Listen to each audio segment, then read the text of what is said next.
지난 주말 환율, 상품 그리고 채권 어떻게 마감됐는지 수치 통해 살펴보겠습니다. 먼저 환율 시장 움직임입니다. 20일 서울 외환시장에서 원달러 환율은 1.9원 오른 1,020.6원을 기록했습니다.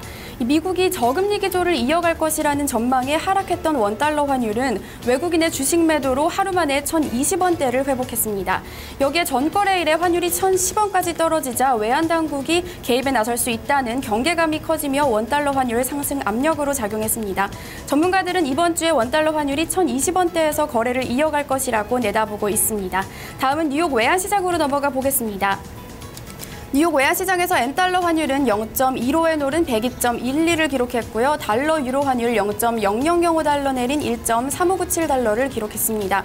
이날 유로화와 엔화가 모두 달러 대비 약세를 나타냈는데요. 달러가 강세를 보였기 때문입니다. 함께 보시면 주요 6개국 통화 대비 달러 가치 나타내주는 달러 인덱스는 전일보다 0.05% 오른 80.44를 기록했습니다. 이날 투자자들 사이에서 인플레이션 리스크가 부각되면서 달러가 강세를 나타냈는데요. 지난 FOMC 회의에서 연준은 미국 내 인플레이션 리스크가 크지 않다고 밝힌 바 있습니다. 하지만 6월 소비자 물가지수는 전문가 예상을 웃도는 결과가 나왔었죠. 따라서 투자자들 사이에서는 인플레이션 상승 압력이 커진다면 이 연준이 테이퍼링을 가속화하지 않을까 하는 우려가 번지며 달러 상승을 이끌었습니다. 이어서 채권 시장 살펴보겠습니다. 마찬가지로 이날 채권 시장에서도 인플레이션 우려가 커지며 국채 가격은 하락 출발했습니다. 하지만 이라크발 리스크가 커지면서 국채 가격 다시 상승 마감했는데요. 따라서 뉴욕 채권 시장에서 이 국채 가격과 반대로 움직이는 수익률은 0.01%포인트 내린 2.61%를 기록했습니다. 네, 필라델피아 반도체 지수 0.23% 올랐고요.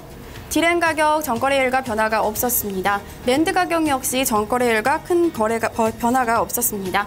네, 이어서 상품 시장 살펴보겠습니다. 이라크 사태가 장기화될 조짐이 보이면서 상품 시장에 여전히 큰 영향을 미친 하루였습니다. 먼저 에너지 가격 살펴볼 텐데요.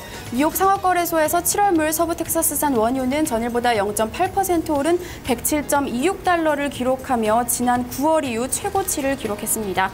이 이라크 사태가 지속되면서 유가가 상승세를 이어가고 있는데요. 지난 주말에는 이 순위파 반군과 이라크 정부군이 이라크 최대 정유 공장이 있는 바이지를 놓고 교전을 벌였다는 소식이 들려왔습니다. 여기에 이라크 제2원유회사가 원유 생산 축소를 결정했다는 소식까지 들려왔는데요.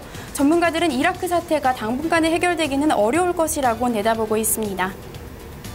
네, 천연가스 가격 전일보다 1% 내린 4.55달러 기록했고요. 주요 귀금속 가격 살펴보겠습니다.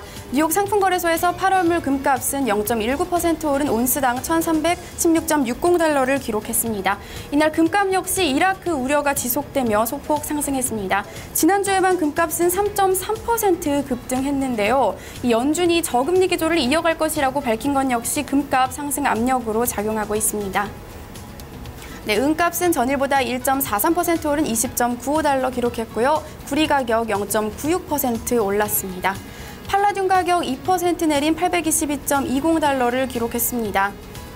네, 증시 변동성 나타내주는 빅스 지수 1.17% 올랐고요. 해운업 경기 선행 지수인 BDI 지수는 1포인트 내렸습니다.